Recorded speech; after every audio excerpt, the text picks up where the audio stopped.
রব্বুল আলামিন বলেন, খবরদার বিশ্বাসীরা, আল্লাহ ছাড়া যারা অন্যান্য উপাস্যদেরকে ডাকে, দেবতাদেরকে ডাকে, তাদেরকে তোমরা গালি দিও না।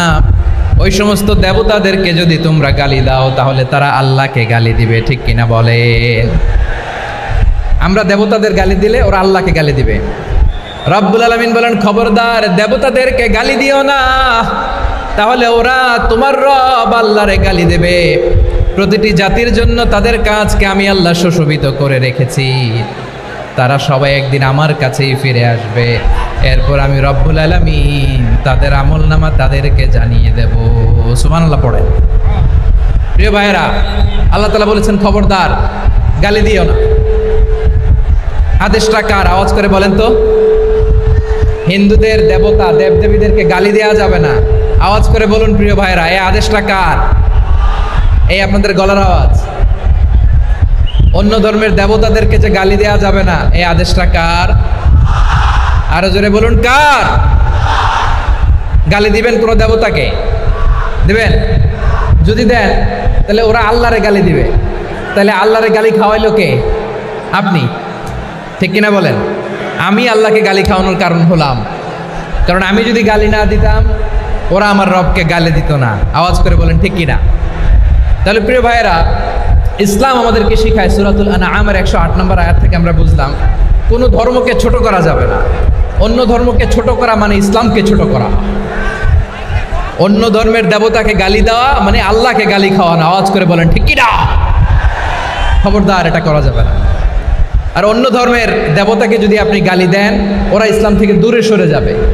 যাও ইসলামের প্রতি আকৃষ্ট হয়েছিল আর কোনোদিন ইসলামের ধারে কাছে আসবে না। আওয়াজ করে বলেন ঠিক কিনা?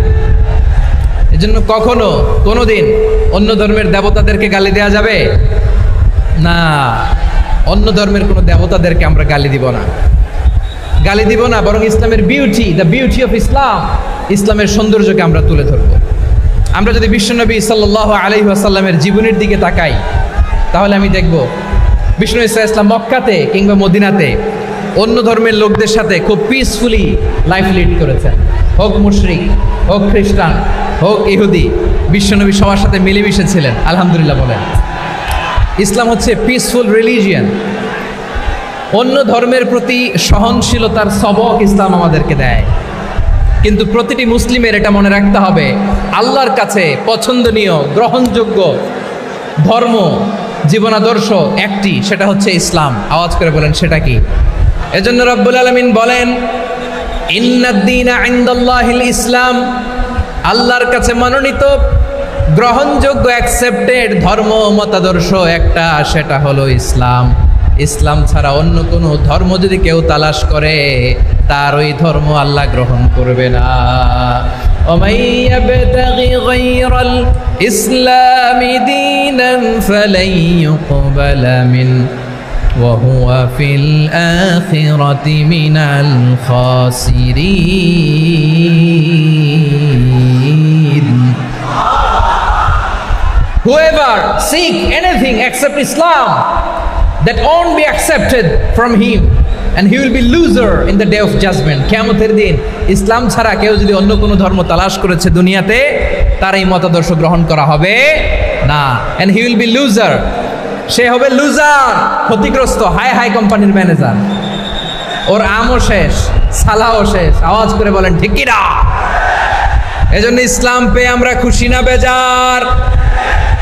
প্রত্যেক নামাজ শেষে আমরা আল্লাহরে বলি, আল্লাহ রাদিতু বিল্লাহি রাব্বা ওয়া বিল ইসলামি দীনা ওয়া বি মুহাম্মাদিন নাবিয়ান ওয়া রাসূলা।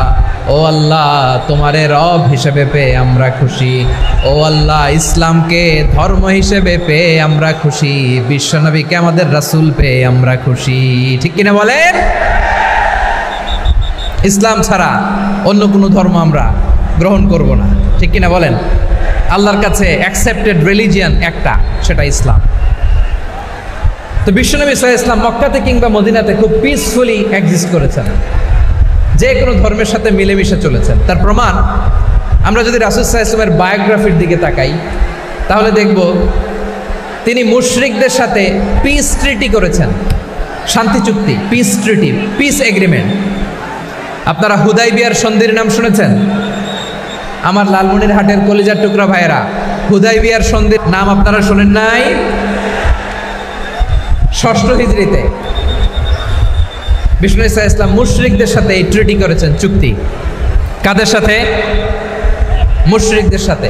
আমরা তো মুসলমান বসতে পারি না, আমরা দুই মুসলিম ভাই একসাথে বসে চা খেতে পারি না, গল্প করতে পারি না। বিষ্ণু ঈসা ইসলাম মুশরিকদের সাথে ট্রিটি করেছেন, হুদাইবিয়ার সন্ধি। এই সন্ধির আগে মক্কা থেকে কেউ মদিনায় যেতে পারে না, মদিনা থেকে কেউ মক্কায় যেতে পারে না, কিন্তু এই সন্ধির পরে ট্রাফিক স্বাভাবিক হয়ে গেল। মক্কার লোকেরা মদিনায় আসতে পারে, মদিনার লোকেরা মক্কায় আসতে পারে। এটাকে বলে সুলহে Hudaibiya, the peace agreement of Hudaibiya, শান্তি চুক্তি।